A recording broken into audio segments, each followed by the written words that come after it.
Jaws, Part 2.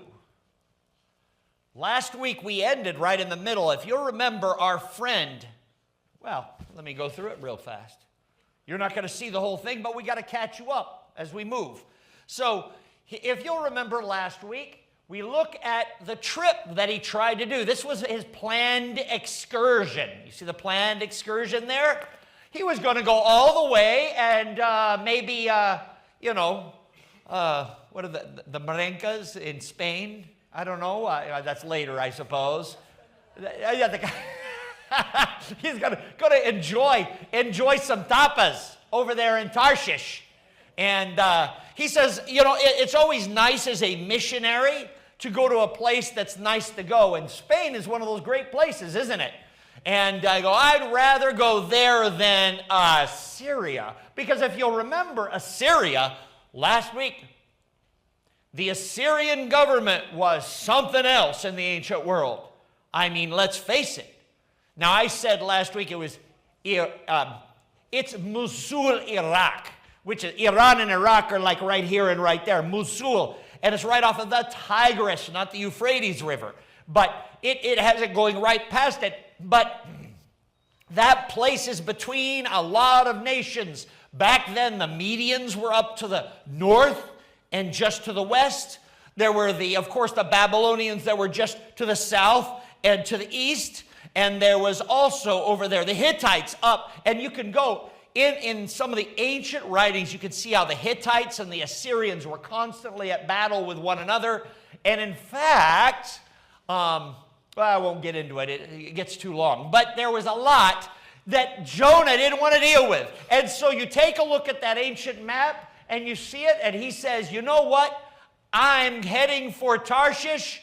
His route was there. But the only problem is, as he headed there, boom, the seas began to move. And if you'll remember, these pagans started preaching to him. Pray to your God. And he says, I know God, but I'm not doing what God said. What? I'm not going to do what God said. So he said, throw me out. Remember that? And then finally, as a sacrifice, they threw Jonah overboard. Yeah. Jonah told them, I'd rather just throw me overboard because I'm not doing the right thing. He was right. He was right. The minute he hit the water, the sky opens and it's beautiful. But something happened as he headed underwater. You see this old black and white picture. I'm going to get some more color, but this is Dore from the time about the 1700s, 16 to 1700s, as we get into this, the etchings of printing presses. And it's not like today with digital. You literally press it. That's why it's called a press. You press it with the ink. And Dore had all these sketchings, and he has this great water, aquatic creature, this fish, as you would say. In fact, open your Bibles with me to Jonah. And we're going to hit a couple things right now because we're going to have some options. I'm going to give you some options today, okay? Because when the Masoretic text in Hebrew says, Dog Gadol, you know what a dog is? Woof, woof. No, in Hebrew, a dog is a fish. A dog is a fish. So you got a dogfish, right? A dog is a fish. Dag Gadol means big fish. Gadol. Dag Gadol, big fish. I'm like, big fish. So I start looking and I say, okay, big fish, But by the way, that's a mammal, but it is a fish. He swims, right? His skeletal structure actually is very much like ours. Mammal. The only thing is, I don't know. You don't find many of them over there. Well, there's a couple things. I mean, there were more. Then there's some other options. Here's another one. Now, the nice thing about the whale is the whale breathes oxygen. He comes up, goes down, right? So it's possible. This is a shark here. This is a whale shark. Look at that swimmer there. The whale shark actually does not eat human beings. The whale shark doesn't eat anything but plankton. It's like just like the whale. These little creatures, just a lot of them. Mouth open and it's like a big filter as he's floating along. Here, in fact, you can see another shot of him floating along there. Looks scary, but you will not find one big tooth on him. If he bit you, he'd gum you. Okay? The only problem is with that big mouth, there's a lot of water on the inside. But in 1840, 37 to 40, there was a guy that was swallowed by a shark. You know, there's a record of that. He survived for like a day. And they caught the shark, cut him open, and the guy was still alive. He had burns on him. Yes, I don't know how that happened, but there it is. Must have been some air pocket on the inside. This is, you know, the days of Moby Dick, right? Where you have the great white whale and what's his name? Very biblical name is Ahab. That's right. Well, I guess it's not biblical, but Ahab. I was thinking more like, but anyway, never mind. We'll go. But Ahab, it's Middle Eastern, and so then, yeah, Ahab, King Ahab, I guess, yeah.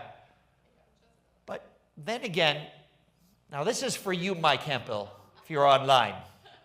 He says, I think the yellow submarine got him. So there he is. All right. Whatever it is, he went down in the water and he got swallowed. But I have some theories. Okay. Now, here's the interesting thing. Last night, as I was busy, you guys have done the AI thing, haven't you? Where you make a picture? Where you make a picture, right? And you know, as usual, Google, I was on Gemini. I got to throw them under the bus here. This is a Mesosaurus. Mesosaurus. And if you want to know the scale of a Mesosaurus, here is the size of Jonah to the Mesosaurus. This is actually to scale. Okay? Take a look here. I'm holding poor Jonah by his head. You can find these guys, by the way, in the museum today. But take a look. If he goes in there, now he may have some teeth, but if he gets swallowed whole, he goes inside. And you know the Mesosaurus breathes oxygen. He has his breathing snout right here in the front. He comes up and he hangs out. Unlike the whale, he literally hangs out near the top of the water, but goes down deep like a turtle that goes down deep. Has a lot of lung to him, and comes back up. And these guys, by the way, were not cold-blooded. That's another piece of this. Many people say dinosaurs were cold-blooded. No, that was disproven back in the 1970s. One of the reasons why is the egg harvest that was found in Montana, there in Choteau, Montana, where there were eggs found with a dinosaur that was a mammal that was caring for her young when the flood, I'm going to tell you, the flood happened and immediate petrification happened. Bang, as the fountains of the deep broke wide open. By the way, fountains of the deep does not mean water, it can mean lava. They're fountains below of liquid, hot liquid, fast, immediate petrification. Mount St. Helens, you can see trees that are now, if you date them, 130 million years old, but yet they were growing in 1978. That's a reality. So, and when you're dating a lot of times the minerals, not the item itself, because if it's replaced. So, I digress. He gets swallowed. And as I said before, Google started getting evangelistic with me. Instead of making me a picture, it decided to preach to me that he was 66 million years old and Jonah was sometime in the middle of whenever the Bible was, when the writers were. Thank you, Google. You're so smart. The only problem is the same Gemini, if you ask it to only using logic, it has to come up with the idea that a designer must have made it, because only using logic and facts we have, there's no other option. Somebody made us. I don't think it was 66 million years ago. But Jonah, he did get swallowed by something. Let's take a look at the comparison. Take a look at the diver. Take a look at the shark. You see the great white? Then you got the whale shark. And then you have my friend Methuselah, the Mesosaurus. In fact, if you take a look here, you can see this bone structure of a Mesosaurus that was caught within the lava of the flood at one point, frozen in time. Look at the size of that guy. Just look at the bone structure. So I have him there, right? By the way, AI did a pretty bad job on this one, because he's not even having bubbles come out of it. But anyway, never mind. It looks kind of like they took Jonah on the beach. The AI took Jonah on the beach, cut and pasted him right into it. I said, okay, I'll take it. Even though it argued with me, it says, okay, whatever, here, I'll give it to you. That's what AI said to me. Gemini. We love you, Gemini. All right. So, but there he is, into the darkness he falls. Turning away from God, trying to find his own way. God always finds a way, my friends. God has a purpose for you and me. Sometimes we walk away from him, but he does not forget you. Continuing. This is now chapter 2, the end of chapter 1. It says, God provided. You see that word provided? Jonah chapter 1, verse 17. You with me? God provided. It's a Hebrew word called manna, to provide or to predestine or to pre-plan. God provided a great fish.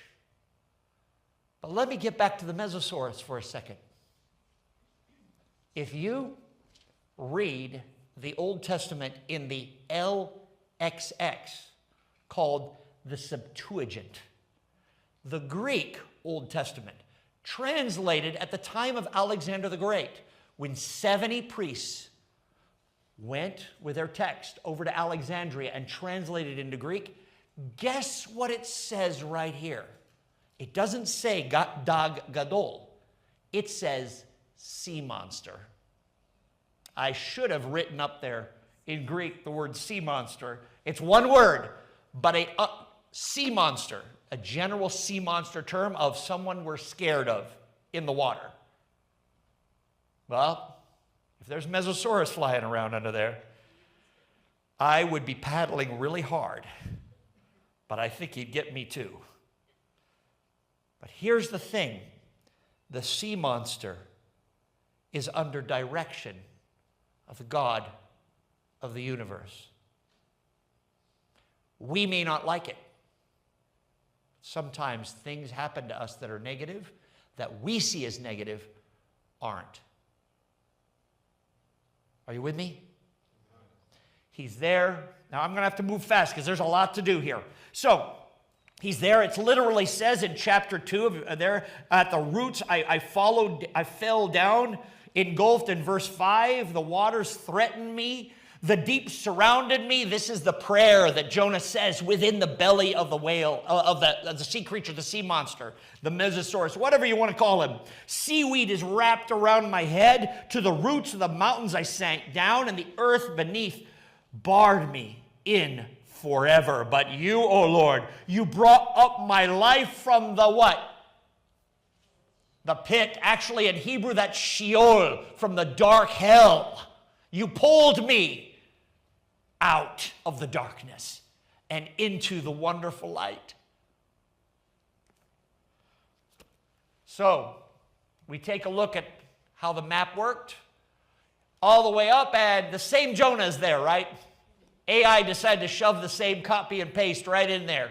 And boom, he goes out onto the shores, and now he is there. Around there. You see that route? Way up above Lebanon in the present area of Syria. Yeah, where is it? Juni. Beautiful. Around Juni. And then the walk begins. Now take a look at that walk. Wow. It's going there. A long haul he makes to the place we presently see as Nineveh. Amazing.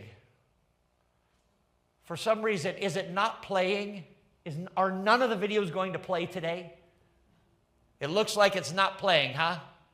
Never mind. Who needs a video anyway? All right. After all that work, why would I care, right? So something's going on. We won't worry about it. It's something to do with the update that happened last week. So one thing that video was going to tell all of you is that Nineveh is not just one city. A lot of people just see this little city of Nineveh. It was a pentapolis, 5 cities. It's kind of like Los Angeles. In Los Angeles, it's a very small area, LA. But when you say LA, you're talking TMZ. You ever heard of TMZ? 30-mile zone. 30-mile zone. TMZ, that's why it's called that. It's everywhere in LA. That's the point of it. It's not just LA, but it's all these other communities that are called LA. In fact, Tahunga, do you know our foyer is in Tahunga, which is Los Angeles? But right now, I'm standing in Glendale. Did you know that? Kind of an amazing thing with this set of buildings here. So if I'm standing here, I got to follow the Glendale laws when it comes to building, when we put the roof on. But if I step into the foyer in the back, then that means I need to follow Los Angeles. And I like Los Angeles a lot more than Glendale when it comes to rules. So I go walk over there and I say, absolutely, we're following all of the things. Anyway, sorry. But that's how it is. We have this big area of Los Angeles, just like at the time of Nineveh. And so this great city is out there. And we're not going to be able to see some of the video, unfortunately, on this. But, maybe afterwards it'll play. I won't worry about it. Good work. So let's go ahead and read here from Jonah chapter 3. Then the word of the Lord came to Jonah a second time. Now go to the great city of Nineveh and proclaim to it the message that I gave you. Do you remember when I started the message last week, I actually read from Exodus chapter 34. Do you remember that? Where he says, the Lord, he proclaims it, the great and wonderful, gracious, forgiving sin.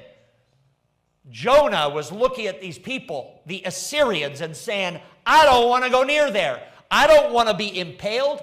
On top of that, what if they say yes to you, God? Then that means I got to deal with them. There's a large sampling of Assyrians to this day, which are Christian now because of one event that happened. A powerful event that happened. But let's continue on. So we see this great entrance to Nineveh here. And let's see, is it going to move? Yes, no? No, it's not going to play. That's the Pentapolis there. So why in the world would any video want to play right now? So I'm going to go to the next one. During this time was a king named King Ashur-dan. Ashur-dan was a lesser king historically. This king was someone that actually was in a very difficult time. It was right before Shalmaneser IV, not the fifth. We all know Shalmaneser V, who came and attacked Jerusalem years later. But Ashur-dan was at a time of Assyria when there was a lot of plagues. And in fact, an amazing thing happened in the skies during this time. Take a look here. See these places where it's beautiful, Nineveh. Now it's not just a mound of dirt. You can see what it looked like.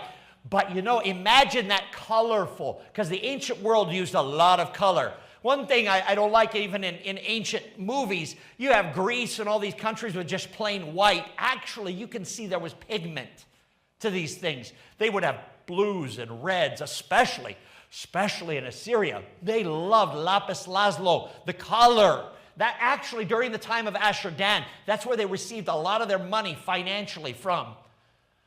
And he came and he started preaching to these people. In fact, I'm going to read here. So Jonah obeyed the word of the Lord, and he went all the way to Nineveh. Did you see how far that was? That's a long haul.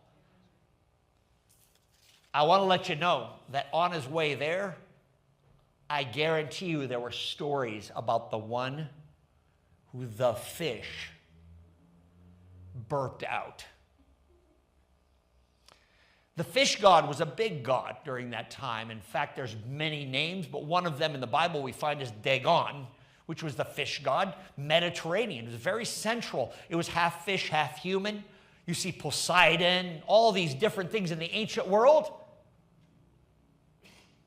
Jonah comes and he starts to preach.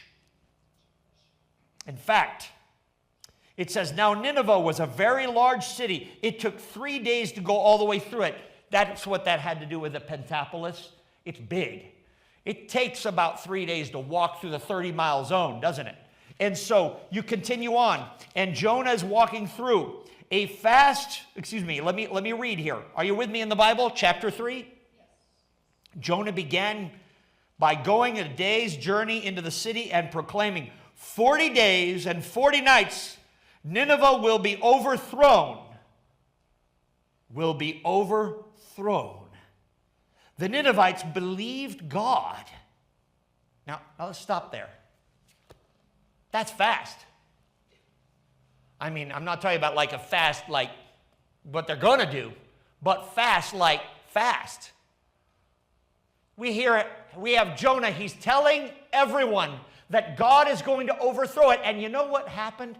There's something that happened earlier. You can find it in the annals during the time of Ashur-dan. And in fact, it's this celestial event that gives us a timeline to chronologically lock in every date from that point on. It's called a solar eclipse that happened during the time of Ashur-dan. In fact, I got the information, a Wikipedia here. I know sometimes people say Wikipedia, but Wikipedia is pretty good. I know when they get political and all of this stuff about evolution, sometimes it's a mess, but they're pretty good. All right. So a complete Assyrian eclipse, if you go back, now the reason why I say this is important is because in the timeline of the King's List of the ancient Assyrians, the clay tablets, they have the date during Ashur-dan on the year of his king, being a king, locks in. And then you can go to a computer and you can calculate when there was a full eclipse that happened in Assyria. And sure enough, the year. Let's take a look here. I want to move us forward. I think this video will work. There it goes. See, that video's working. The Assyrian eclipse. June, what? 763 BC. During the time of Ashur-dan.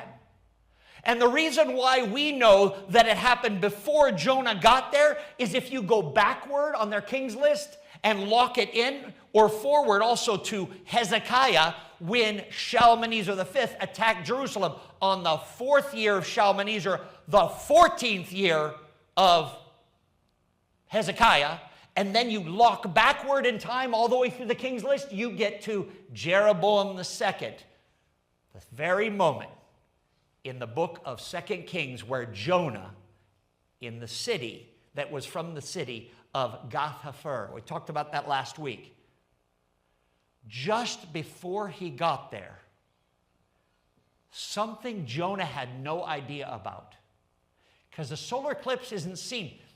Have you been through a solar eclipse before? You don't really notice it, do you?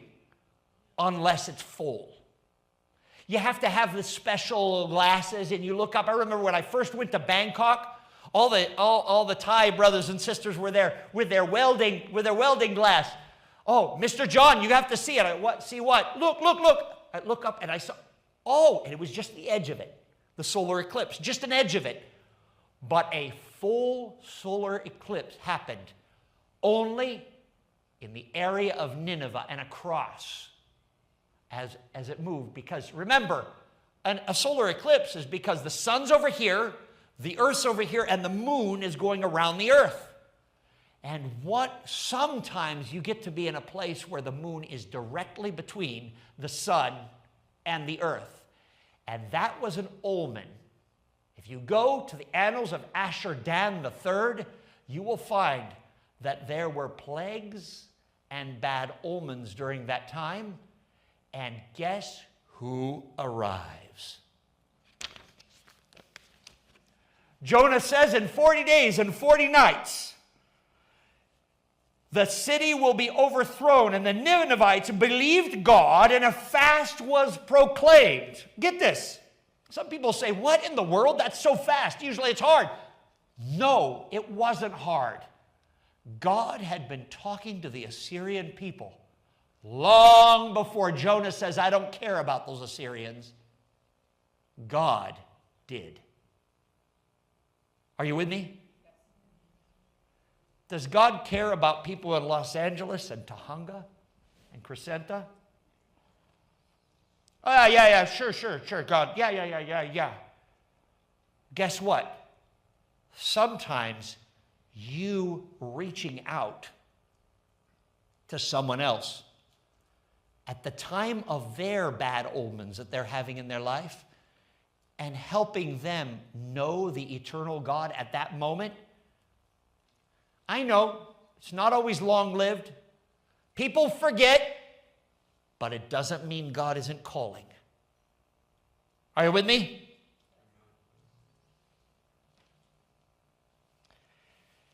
Everybody proclaimed.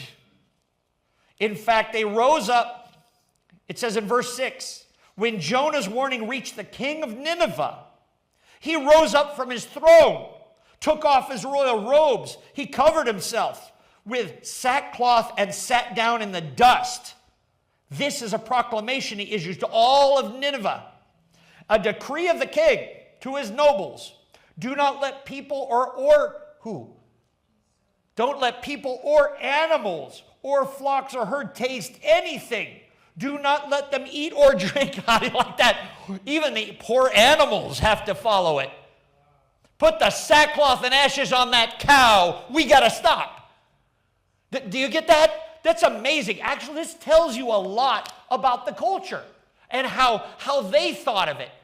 Jonah had no idea when he was coming what God had been saying to the Assyrian people. You and I have no idea what is happening in people's lives when we share the gospel with them. Are you with me? You may not be like Jonah, called directly by voice through the ear by God. You may not be someone that he will rescue from the oceans with a Mesosaurus. You may not be. But you are called. And each one of us are called to different stuff. God has that for you. But are you willing? Even if you're not willing. I love it. This reminds me of the book of Genesis, where Lot, he's at Sodom and Gomorrah, and the angels are there with him. He struck these guys who were really doing a bad thing. He struck them all blind, the angel. And he says, you got to get out of here. Okay. And husband and wife and daughters trying to, you know how it is, I want to go, but I don't really, you know that thing like in the morning when you're trying to go to work and you're together and it's taking a long time. Why? I don't really want to go to work. That's why I'm taking a long time, but I'll get there. I'm late, Pastor. You know, that kind of thing, right? That's how it works.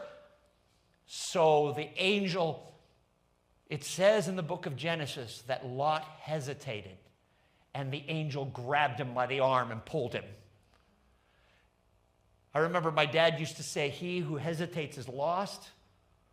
And I wrote in my Bible, he who hesitates is grabbed.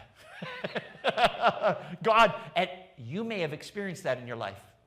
I know I have. I've hesitated. And God sometimes has to drag us. Jonah got that. And the people of Nineveh got that. And God loves those people of Nineveh as he's there. And Jonah goes up and he's looking at this great city that you see the Tigris River. And then something happens. He is waiting for Jonah is waiting for the destruction of the people. But let me read what the king says still. Let everyone call urgently on God and let him give up their evil ways and their violence. This is where Jonah's not even there anymore. He goes up to watch the fireworks of the city go down, right? He said, and the king says, who knows? Ashur-dan says this, who knows? Maybe God will relent with compassion. Maybe he'll turn away his fierce anger so that we will not perish. So we'll get another chance, is what he's saying. When God saw what they did and how they turned from their evil ways, he, what? Relented. Did not bring on them the destruction that he had threatened. Chapter 4, verse 1. Jonah, this seemed wrong. And he became what? Very angry. He prayed to the Lord. Isn't this what I said when I was still at home? Now, this story is different, man. This is one of those stories that pulls you right and left. And this could have been a Jaws 3, but here we go, right? I read that verse last week from Exodus. The Lord, showing compassion and mercy. True, he doesn't let the guilty go unpunished, but that doesn't mean he doesn't forgive wickedness and sin. We experience the pains of things we have done that are wrong. Our children experience it. When we do the wrong things, our children will experience that as well. The results. That does not mean that God does not forgive us. It means we have to live with the results.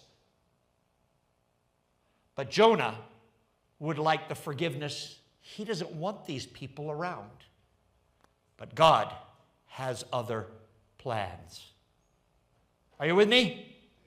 Okay, so now, he said he got very angry. He says, this is the reason why I didn't want to start in the beginning, when I was still at home. Are you with me? That is what I tried. That is why I tried to forestall by leaving for Spain. I wanted to go to Spain. That's why I wanted to go eat tapas. Because I knew, God, that when I warned them, they might change. And then they won't be destroyed. I knew that you're gracious and compassionate. And God, I knew you are slow to anger and abounding in love. A God who relents from sending calamities. Now, Lord, take away my life, for it is better for me to die than to live. Wow. Woo! That's like, he just went from 0 to 100 in 2.5 seconds, didn't he? Yes, I answer it. God is calling Mr. Jonah. God's going to give a parable to those of us who cannot stand those who we live next to sometimes. You ready for a parable? It includes, you see that little guy in the corner? In the corner. In VeggieTales, there was a story of Jonah. I don't remember, is his name Khalid? Or is it, does anyone remember? I think it's Khalid. He talks a little bit like he's, from India. But he starts chewing. Let's read here. But before we get to Khalid, let's take a look. Jonah had gone and he sat down to the east of the city, where he made himself a shelter. He sat in its shade and waited to see what would happen in the city. You see that? He says, I am upset, and God, I want you to kill me or kill them. That's sad, huh? And the Lord provided. Okay, same word as the fish, or should I say the sea monster. It's manna. God provided a leafy plant and made it grow over Jonah and give him shade for his head to ease his discomfort. He must have had less hair, like me. He must be balding. He didn't like it. And he's getting a heat stroke. And God says, I'll give you a leafy plant.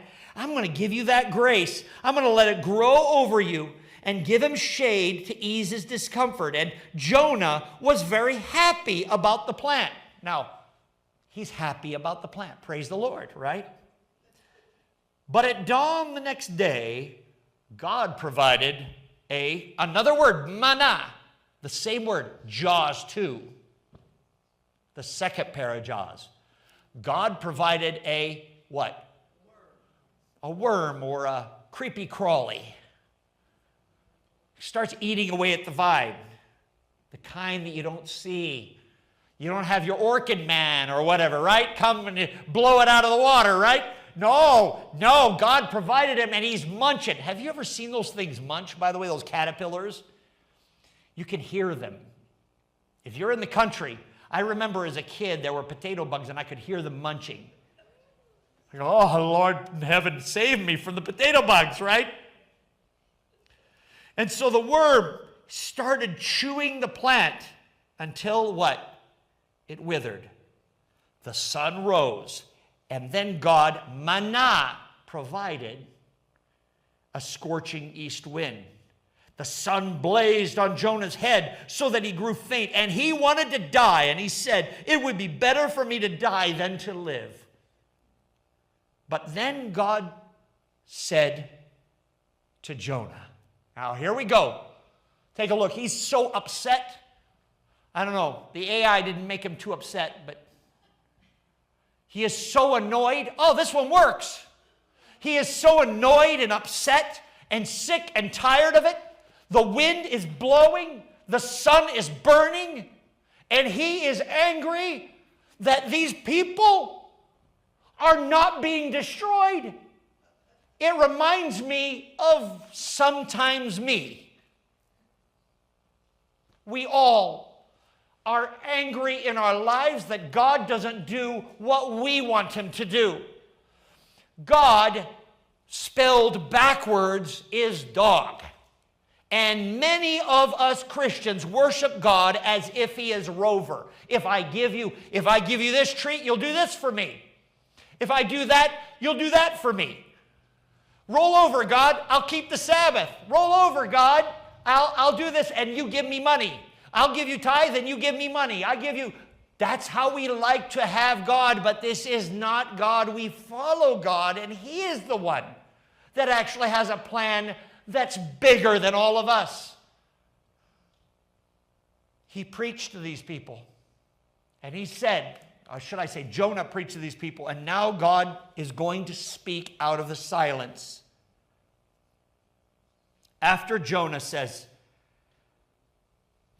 it's better for me to die than to live, verse 9, but God said to Jonah, is it right for you to be angry about this plant? I'll stop. You see, Jonah is sitting in the desert, the same place Nineveh is.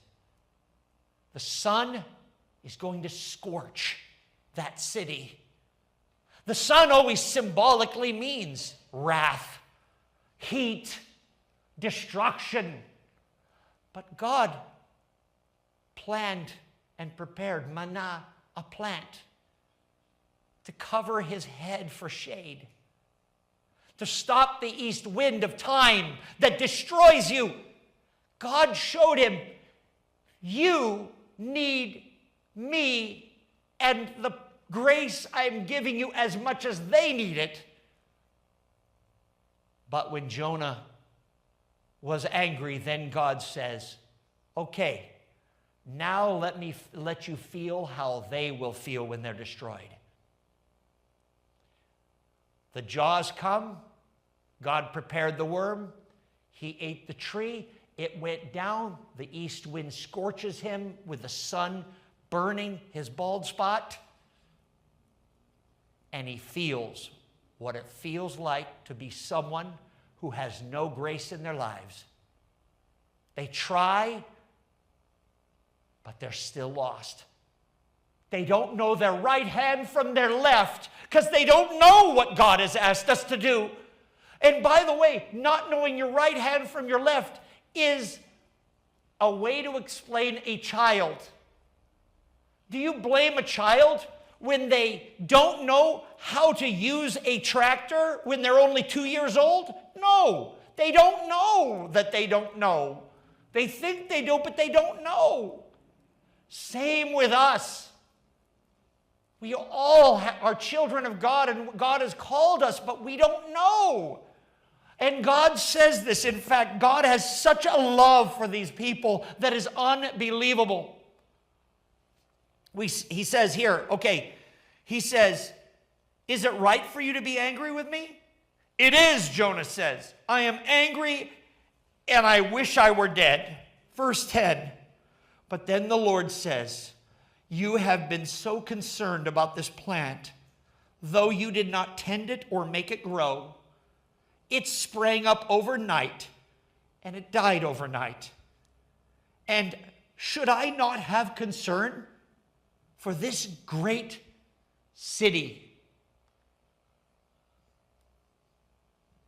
in which there are more than 120,000 people who cannot tell their right hand from their left? And should I not have concern for their animals as well?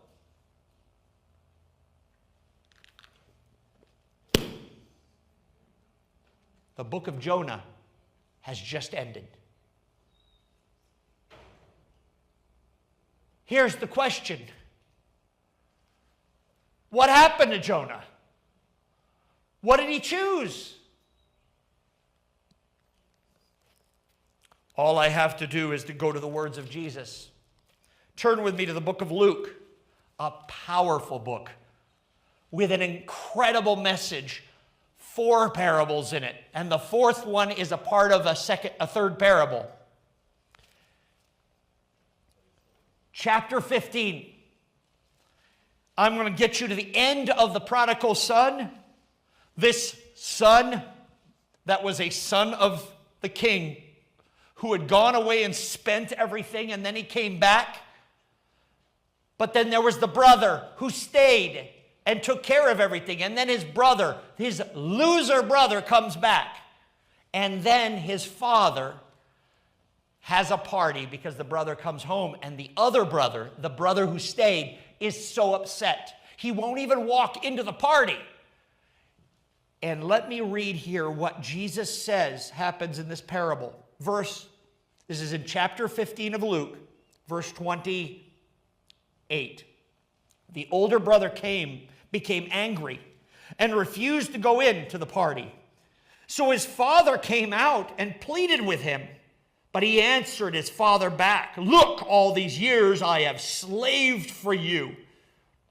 I have never disobeyed you and your orders. Yet you never even gave me a young goat so that I might celebrate with my friends. I think that's a bunch of BS. But anyway, he's just being dramatic, just like Jonah. Verse 30, but when this son of yours, who has squandered your property on prostitutes comes home, you kill the fattened calf for him. Verse 31. The father says, my son, you are always with me. Everything I have is yours. But it is right to celebrate and be glad. Because this brother of yours, notice he said, son of yours, this brother of yours, the father says, he was dead and he's alive again. He was lost and now he's been found. Another story where we don't know what happened. You must fill in the parts.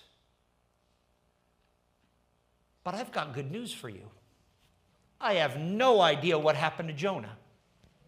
I want to think that Jonah came around.